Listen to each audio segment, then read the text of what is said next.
नमस्कार, मैं हूं आरजू अंसारी और आप देख रहे हैं राष्ट्रीय जगत विजन न्यूज।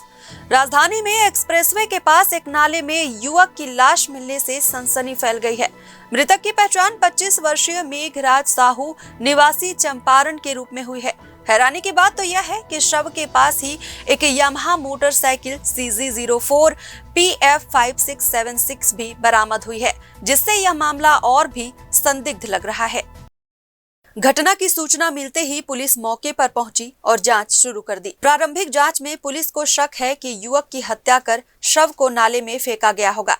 मृतक की पहचान उसकी जेब में मिले आधार कार्ड से की गई है। हालांकि यह मामला तेलीबांधा थाना क्षेत्र का है, लेकिन इसकी गंभीरता को देखते हुए खम्हारडीह थाना पुलिस भी जांच में जुट गई है। पुलिस पूरे मामले की बारीकी से जांच कर रही है और आसपास लगे CCTV कैमरे की फुटेज भी खंगाल रही है, ताकि यह पता चल सके कि युवक यहां कैसे पहुंचा और उसकी मौत के पीछे क्या वजह हो सकती है।